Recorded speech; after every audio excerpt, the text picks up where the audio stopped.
Price Lord. ஒவ்வொருவரையும் இந்த காலை வேளையிலே தேவனுடைய நாமத்திலே வாழ்த்துகிறேன். தேவனுடைய பிள்ளைகளாக இருக்கிற நாம் ஒவ்வொருவரும் ஆவிக்குரிய கனிகளை கொடுத்து வாழ வேண்டும் என்று எல்லாருக்கும் ஒரு ஆர்வம் இருக்கும். யாருக்குத்தான் கனி இல்லாத ஒரு வாழ்க்கை வாழ பிடிக்கும்? கனி கொடுக்கிற வாழ்க்கை வாழ்வதுதான் தேவனுக்கும் பிடிக்கும், நமக்கும் பிடிக்கும். ஆனா அந்த கனி கொடுப்பதற்கு நிறைய விஷயங்கள் தேவைப்படுது. முதல் தேவன் ஆவியானவரை கொடுத்து அந்த ஆவியானவர் மூலமாக அன்பை நமக்கு ஊற்றிவிட்டார். ஆனா எவ்வளவு தூரம் பாருங்க, அவர் சொல்றாரு யோவான் 14 அதிகாரத்துல, நீங்கள் என்னில் நிலைத்திருங்கள், அப்பொழுது மிகுந்த கனிகளை கொடுப்பீர்கள். அப்ப அவருக்குள்ள நிலைத்திருக்கிறது என்ன? அவர் வார்த்தையில நிலைத்திருப்பது, ஒரு வார்த்தையை கேட்டு அதன்படி நடப்பது, செய்வது.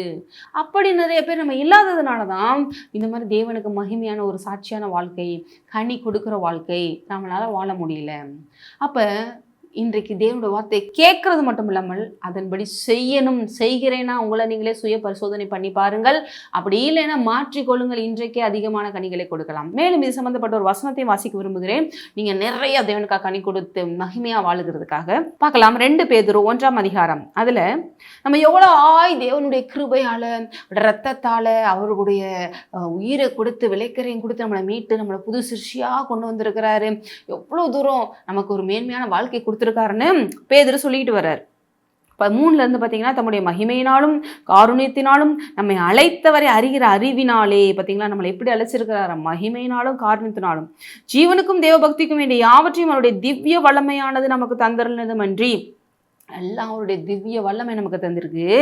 இச்சையினாலே உலகத்தில் உண்டான கேட்டுக்கு தப்பி திவ்ய சுவாபத்துக்கு பங்குள்ளவர்களாகும் பொருட்டு மகாமேன்மையும் அருமையுமான வாக்குத்தத்தங்களும் நமக்கு அருளப்பட்டிருக்கிறது. பாருங்க, நமக்கு எவ்வளோ தேவன் அந்தஸ்தையும் மரியாதையும் எல்லா வாக்குத்தத்தம் கிறிஸ்துவுக்குள்ள ஆமென் என்று கொடுத்து எல்லாருடைய வல்லமையும் மகிமையை காமித்து நம்மளை இவ்வளோ ஆசீர்வதித்திருக்கிறாரு. இப்படிப்பட்ட நாம் எப்படி நடந்து கொள்ள வேண்டும்? இவ்வளோ தூரம் இருந்தும் நாங்கள் ஏங்க கனி கொடுக்குற வாழ்க்கை வாழ முடியல? சில விஷயங்கள் நம்மகிட்ட தேவைப்படுது. சில விஷயங்கள் அறிந்து கொள்ளுங்க. கண்டிப்பா நீங்களும் கனி கொடுக்கலாம். பாருங்க, 5 இப்படி இருக்க நீங்கள் அதிக ஜாக்கிரதை உள்ளவர்களா. எப்படி இருக்கணுமா? எல்லாத்துலயும் ரொம்ப ஜாக்கிரதை உள்ளவர்களா, ரொம்ப கேர்ஃபுல்லா உங்கள் விசுவாசத்தோடே. நம்ம விசுவாசம் இருக்கு தேவன் மேல, ஏன்னா அவர் தான் துவக்கிறாரு, முடிக்கிறாரு. அதோட நமக்கு என்ன வேணும்? தைரியம்.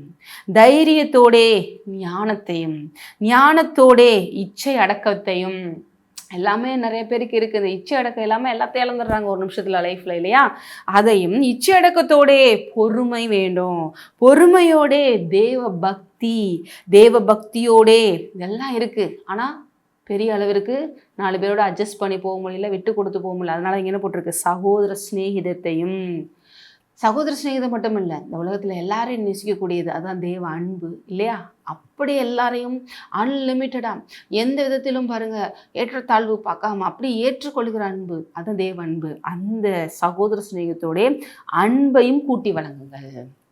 இப்படி நீங்க இருக்கும் பொழுது போட்டிருக்கு, இவைகள் உங்களுக்கு உண்டாயிருந்து பெருகினால். இதுல ஜஸ்ட் நமக்குள்ள தேவன் உள்ள வச்சுட்டாரு. ஆனால் இதில் ஒர்க் அவுட் பண்ணதான் பாருங்க, அதில் என்ன ஆகும்? நம்ம ஸ்ட்ரென்தன் ஆகும், கனி என்ன ஆகும்? பெருகும். உங்களை நம்முடைய கர்த்தராகிய இயேசு கிறிஸ்துவை அறிகிற அறிவிலே வீணரும் கனியற்றவர்களுமாய் இருக்க ஒட்டாது. இதுல நம்ம பெருக பெருக பெருக ஆட்டோமேட்டிக்காக கனி ஆட்டோமேட்டிக்காக வந்துடும், இல்லையா? அப்போ கனி இல்லாத வாழ்க்கை வாழ மாட்டோம். இயேசு கிறிஸ்துவுக்கு மகிமையாக வாழ்வோம்.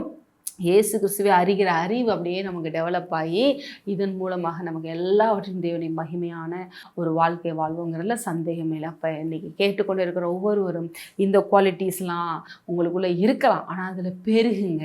என்ன பண்ணுங்க? பெருகுங்க. இதில் பெருகணும்? விசுவாசம், விசுவாசத்தோட கூட தைரியம், தைரியத்தோட கூட ஞானம், ஞானத்தோட கூட இச்சடகம், இச்சடகத்தோட பொறுமை, பொறுமையோட கூட தேவபக்தி, தேவபக்தியோட கூட சகோதர சிநேகம், சகோதர சிநேகத்தோட அன்பு.